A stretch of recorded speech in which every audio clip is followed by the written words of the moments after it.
Assalamualaikum warahmatullahi wabarakatuh.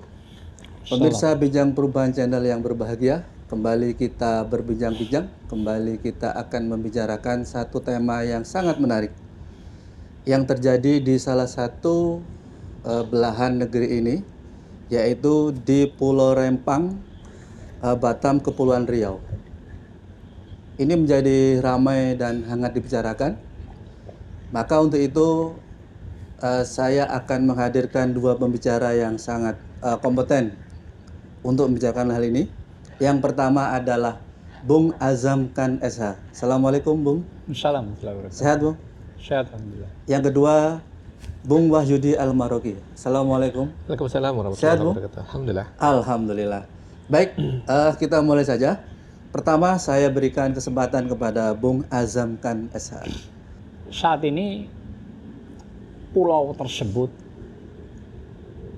jadi kalau di media itu berkembang bahwa pulau tersebut itu telah terjadi diskriminasi, kriminalisasi, perubahan pemaksaan terhadap hak ulayat rakyat yang ada di situ.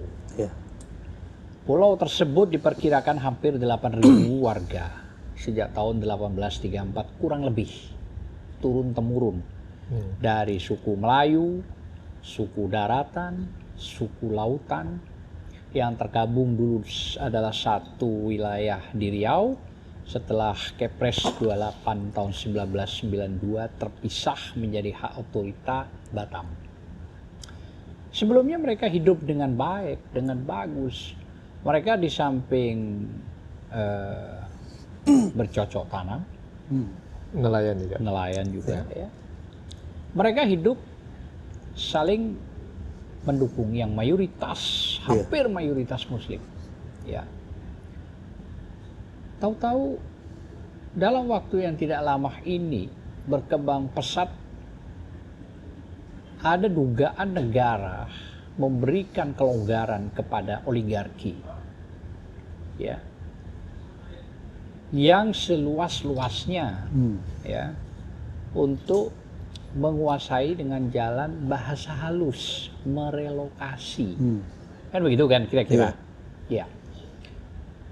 Bahasa relokasi itu kalau dalam proyek itu karena memang ada yang dibenahi. Ini tidak ada yang dibenahi. Ternyata yang direlokasi itu adalah rakyatnya. Mau dikemanakan. Inilah yang artinya para tokoh, para pakar, rakyat yang peduli dalam hal Undang-Undang Dasar Pasal 2 ayat 1 bahwa disebutkan di situ rakyat ini memiliki kedaulatan sesuai undang-undang. Paling tinggi ya rakyat. Itu Undang-Undang Dasar, tidak ada yang lebih dari Undang-Undang Dasar. Sesuai konstitusi ya Bang? Iya, tentu kalau bicara Undang-Undang Dasar itu sudah konstitusi. Artinya sudah jelas, tak lagi bisa diotak-atik, gitu loh ya.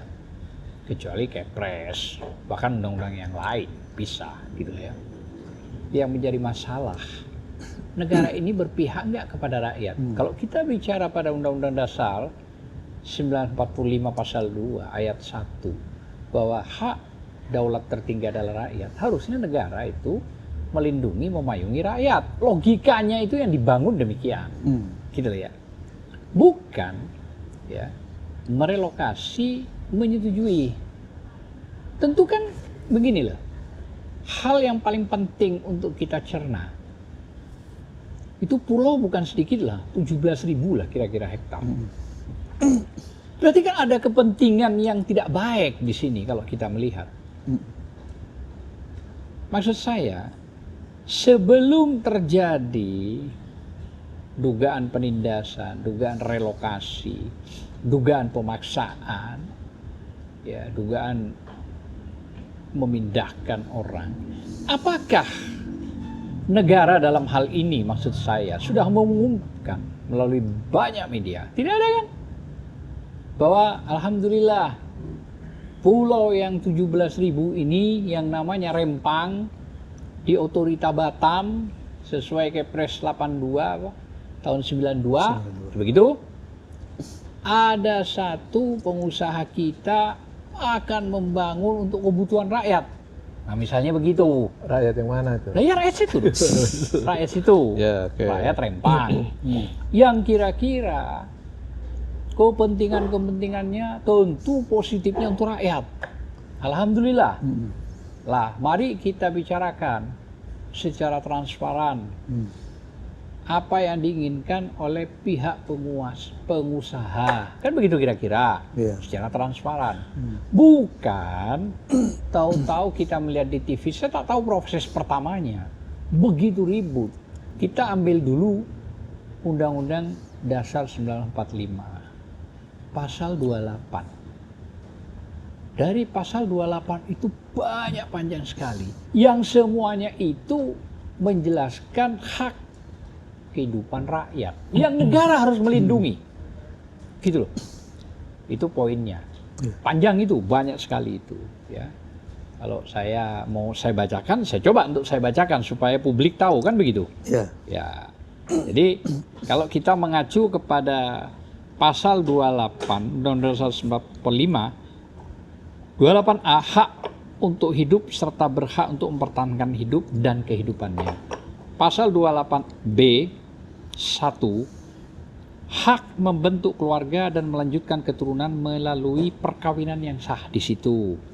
Yang kedua, hak seorang anak atas kelangsungan hidup, tumbuh dan berkembang serta mendapat perlindungan dari kekerasan dan diskriminasi. Ini yang terjadi. Pasal 28C yang satu, hak mengembangkan diri melalui pemenuhan kebutuhan dasarnya mendapat pendidikan dan memperoleh manfaat dari ilmu, pengetahuan dan teknologi, seni dan budaya demi meningkatkan kualitas hidupnya dan demi kesejahteraan umat manusia di tempat itu. Yang kedua adalah hak untuk memajukan dirinya dalam memperjuangkan haknya secara kolektif untuk membangun masyarakat, bangsa dan negaranya. Pasal 28 hak atas pengakuan, jaminan, perlindungan dan kepastian hukum yang adil serta perlakuan yang sama di hadapan hukum. Gitu ya. Pasal 28G hak atas perlindungan diri yang ke-1 ya, pribadi, keluarga, kehormatan, martabat dan harta benda yang dibawa kekuasaan serta hak atas rasa aman dan perlindungan dari ancaman ketakutan untuk berbuat atau tidak berbuat sesuatu yang merupakan hak asasi untuk rakyat. Yang kedua, hak untuk bebas dari penyiksaan atau perlakuan yang merendahkan derajat martabat manusia dan berhak memperoleh suaka politik dari negara lain. Nah, saya kira banyak sekali ini yang tentu hubungannya, maksud saya, negara diminta oleh undang-undang yang paling tinggi ini, hei negara, hei pemerintah, ya. Ini rakyatmu dilindungi, gitu loh. Coba kita mengacu kepada zaman perang Rasulullah yang paling besar saja, Mubadar kayak atau yang lain. Rasulullah selalu meminta 4 sahabat itu harus coba tanyakan kepada mereka dengan sekian syarat. Syarat pertama, jangan membunuh orang yang sudah tua. Jangan membunuh anak-anak, jangan merusak tempat ibadah. Wanita tidak boleh juga. Ya, nah, termasuk itu tadi. Wanita. Termasuk menebang pohon itu tidak boleh. Termasuk di situ. Merusak. Nah, berarti zaman 1500 tahun yang lalu sudah diterapkan sistem. Kan begitu? Kira-kira. Artinya sistem itulah yang sangat adil kalau Anda mau perang. Begitu. Kalau Anda tidak mau itu jangan perang. Karena Anda merusak. Lah ini tidak. Nah makanya saya kembali setback part kita tadi bicara. Saya bicara harus pemerintah sebelum ini terjadi publikasikan secara luas. Ada gubernur, panggil. Ada wali kota, panggil. Bupati, panggil. Tokoh. Keinginan, ada ini, ada ini, ada itu. Untuk membangun ini, kepentingannya lari kepada masyarakat. Kalau itu dilakukan, berarti kan audiensinya bagus.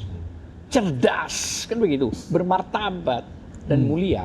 Tapi kalau sistemnya tadi, dugaannya itu pemberangusan, ada sebuah premanisme aturan di dalam itu yang pokoknya, nah ini yang berbahaya maksud saya. Kenapa?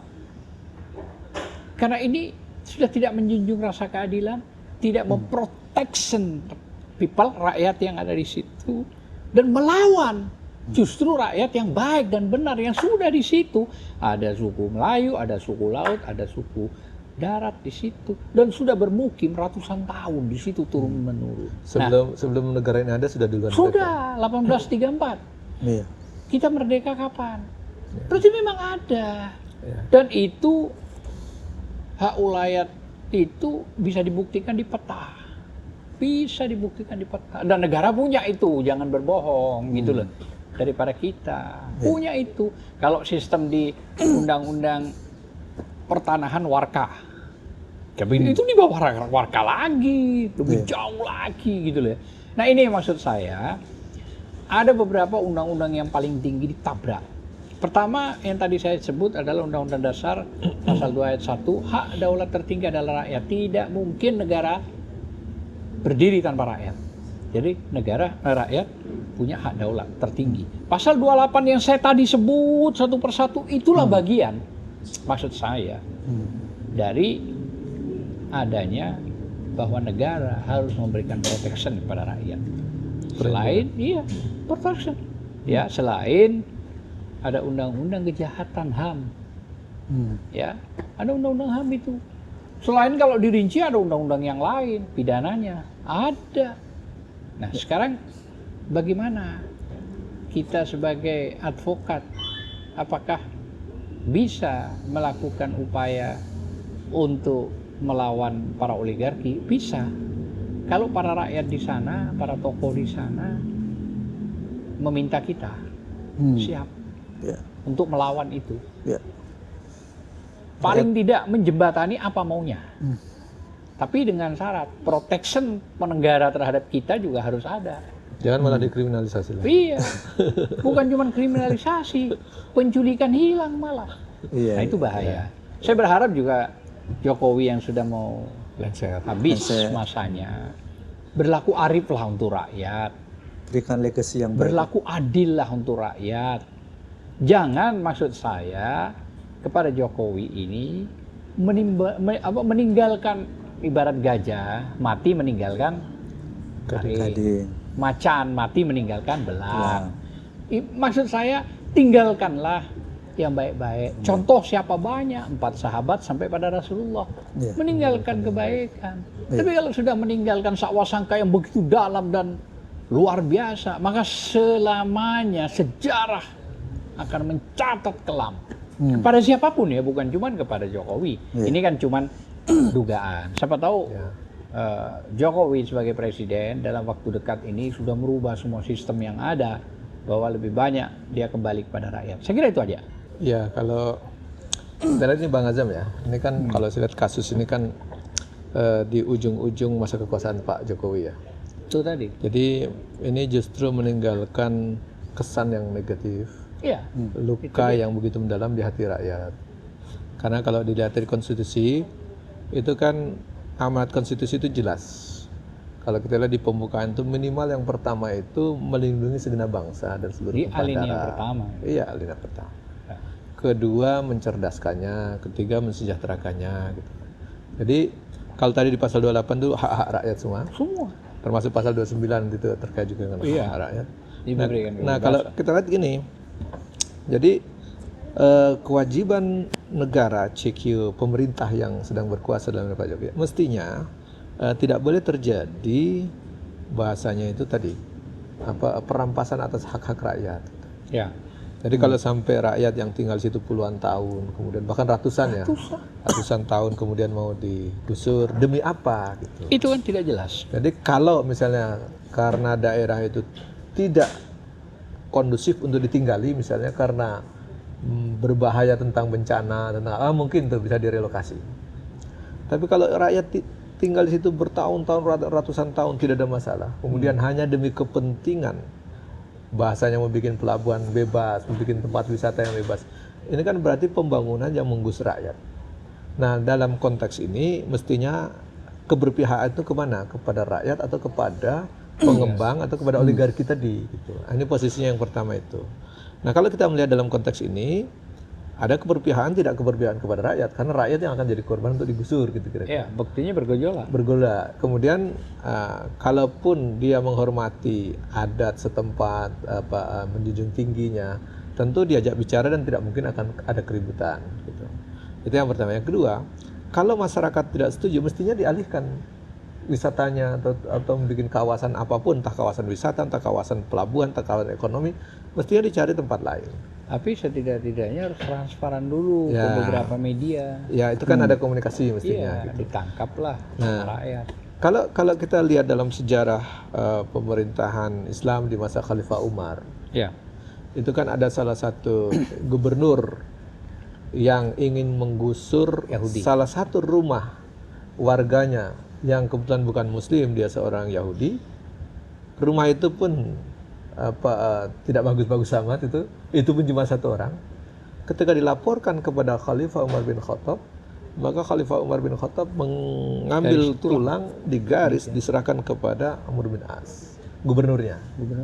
Dan gubernurnya paham bahwa dia sebagai manusia yang akan kelak jadi tulang, gitu ya, tidak berharga, maka dia cepat mengoreksi kebijakannya. Dan garisnya tuh lurus. Ya, jadi ini mestinya tidak harus sampai ada dilaporkan, karena di media sudah nampak ada penggusuran, ada rencana menggusur dan mereka terpinggirkan. Mestinya hak-hak rakyat dikembalikan. Kalau demi membangun masjid saja, satu rumah saja dari Yahudi dilindungi oleh negara, dalam konteksnya Khalifah Umar. Nah, ini ada presiden yang pernah digadang-gadang pingin mencontoh Khalifah Umar. Mestinya dia cepat mengambil keputusan, hentikan semua proyek itu. Apalagi bukan sekedar bangun masjid ya. Ya, artinya bukan tulang lah gabus misalnya. Gitu. Jadi semua harusnya dihentikan, kembalikan hak-hak rakyat itu. Ya. Itu kalau menjadi pemimpin yang dikenang oleh catatan sejarah. Ini Khalifah Umar dikenang oleh catatan sejarah. Oh iya. Ya, Kan jadi kalau tadi bilang. ya, kalau kita bilang bahkan sampai dikeluarkan buku itu ada namanya The Golden Story of Umar. Wah, itu jadi memang catatan emas itu. Gitu. Iya. Jadi ini menurut saya ini nasihat buat Pak Jokowi selaku pemimpin tertinggi, kepala negara, kepala pemerintahan. Dan mumpung masih ada waktu. Nah, masih hidup, masih ada waktu, masih ada punya kewenangan, masih ada kekuasaannya. Lakukan yang terbaik. Segera mestinya lindungi rakyatnya ya. Gitu. Betul, karena dia dipilih rakyat. Betul, dan kembalikan hak-hak rakyatnya itu. Kalau memang ada yang pingin melakukan pengembangan ekonomi di kawasan tertentu, cari tempat lain. Atau dibicarakan dengan rakyat sehingga mereka sukarela menjual atau menggantinya gitu. Nah, kalau ini kan sudah jelas rakyat tidak setuju gitu. Iya. Nah, ini menurut saya itu sama dengan yang dilakukan Khalifah Umar. Si Yahudi tadi itu pernah ditawari untuk dibeli tanahnya, tapi dia tidak mau. Gitu. Iya. Bahkan berkali-kali lipat. Ketika tidak mau berkali-kali lipat pun tidak boleh digusur. Artinya memang haknya dia ada. Karena hak ini kalau tidak bisa dituntut di dunia bisa sampai di akhirat. Nah, itu yang tadi diingatkan oleh Khalifah Umar dengan tulang yang digaris itu. Namun akhirnya Yahudi itu masuk Islam karena mengerti tentang ajaran Islam. Nah, karena dia paham betul keadilannya gitu. Saya pikir kalau ini dilakukan dengan adil, transparan, jelas, saya pikir masyarakat bisa diajak bicara. Menerima. Nah, gitu. Sekarang ini kan banyak masyarakat nggak menerima karena banyak ketidakjelasan. Arogansi. Ya, banyak ketidakjelasan. Dan saya berikan catatan buat aparat. Mestinya aparat yang digaji dari uang rakyat, dari pajak rakyat, diberikan seragam dari rakyat, dikasih alat-alat dari rakyat, mestinya tidak bertindak represif kepada rakyat. Harus. Gitu. Jadi mestinya dia harusnya ya menjaga diri, membatasi, kalaupun diminta pemerintah memberikan atau pimpinannya memberikan argumen yang baik supaya bisa melindungi rakyatnya. Jadi dia betul-betul berfungsi untuk melindungi rakyat. Kemudian negara juga berfungsi untuk menjaga, menjamin dan mengayomi rakyatnya. Saya pikir itu yang harus kita ingatkan. Iya. Jadi kita tidak ingin dengar ada kasus-kasus berikut terjadi setelah Rempang Galang pulau lain lagi. Pulau lain. Nah, ini. Nah, saya pikir kasus Wadas cukuplah dan ketika itu juga Gubernur Ganjar Pranowo mestinya mencontoh Gubernur Khalifah Umar. Gubernur di masa Khalifah Umar. Saya pikir ini mungkin yang harus menjadi catatan Pertanyaan sederhana. Ya. Seandainya ada pertumpahan darah berpuluh-puluh orang, siapa yang bertanggung jawab? Presiden Jokowi pernah mengatakan akan mencabut konsesi setiap lahan itu yang ada sengketa antara BUMN atau swasta dengan rakyat gitu. Nah, mungkin nggak ini rakyat akan menagih janji terkait dengan pernyataan Presiden di tahun 2019 itu? Iya. Saya pikir ini persoalan serius ya. Masyarakat yang sudah paham betul ya track recordnya. Bahwa kalau membaca pernyataan politikus yang satu ini, itu Harus menggunakan mafhum mukhalafah. Jadi kalau dia bilang ingin melindungi rakyat, berarti rakyat nampaknya tidak dapat perlindungan. Atau kalau ingin mencabut, berarti kemungkinan tidak dicabut. Jadi itu yang terjadi, berbagai ucapan atau janji yang pernah keluar. Jadi rakyat itu nampaknya punya catatan sendiri. Nah cuma kita sebagai sesama Muslim, sebagai sesama anak bangsa ini mengingatkan. Karena janji yang sudah terlanjur diucapkan itu adalah hutang. Dan hutang itu harus dilunasi. Kalau tidak dilunasi di dunia, maka harus dilunasi di akhirat. Nah ini yang akan berat. Maka selagi masih ada waktu di dunia, selesaikanlah hutang-hutang itu. Termasuk selesaikanlah janji-janjinya, termasuk tadi ingin mencabut izin-izin itu, cabutlah sekarang supaya rakyat nggak ribut. Saya pikir itu yang harus diingatkan. Sekarang saatnya. Iya, selagi masih ada kewenangan, masih ada, yang paling penting masih ada usia. Kalau udah tidak ada napas, tidak ada usia lagi, sudah nggak bisa melakukan apa-apa. Jadi itu yang mungkin nasihat dari kita lah, saran-saran. Ada tambahan terakhir khusus untuk presiden, dan ini mengingatkan fakta yang nggak akan pernah dibantah dengan cara apapun. Saat beliau menjadi presiden, kata-kata utama saya bersumpah, kan begitu kan? Akan memenuhi kewajiban Presiden Republik Indonesia, kan begitu kan? Dengan sebaik-baiknya dan seadil-adilnya, ya. Memegang teguh Undang-Undang Dasar dan menjalankan segala undang-undang dan peraturannya dengan seluruh-seluruhnya, serta berbakti kepada nusa dan bangsa ini. Terakhir dari Bung Wahyudi. Iya.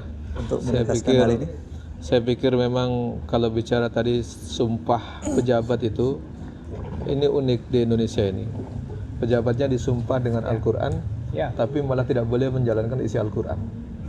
Nah itu persoalannya. Karena banyak aturan yang bertentangan dengan Al-Quran. Nah, ini tantangan kita supaya para pejabat yang disumpah dengan Al-Quran itu segera buka Al-Quran, baca isinya, amalkan. Gitu. Jadi saya pikir ini termasuk janji-janji tadi harus segera dipenuhi supaya jangan menjadi beban di dunia ini dan juga beban di akhirat. Terima kasih. Assalamualaikum warahmatullahi wabarakatuh. Waalaikumsalam. Terima kasih Bung Azam, Bung Wahyudi atas penjelasan yang begitu terperinci ya. Pemirsa Bincang Perubahan Channel yang berbahagia, dari perbincangan tadi ada satu pesan minimal yang harus dilaksanakan oleh rezim yang sedang berkuasa. Masih sehat, masih ada waktu, karena waktu dia terakhir itu 20 Oktober 2024. Mumpung tidak terlambat itu. Sebelum terlambat. Maka tadi janji-janji termasuk yang disampaikan di Mei 2019 dan janji-janji yang lain itu harus segera ditunaikan. Saya tutup diskusi kita kali ini. Insya Allah kita akan bertemu di Bincang Perubahan Channel dengan tema berikutnya. Assalamualaikum warahmatullahi wabarakatuh. Waalaikumsalam warahmatullahi wabarakatuh.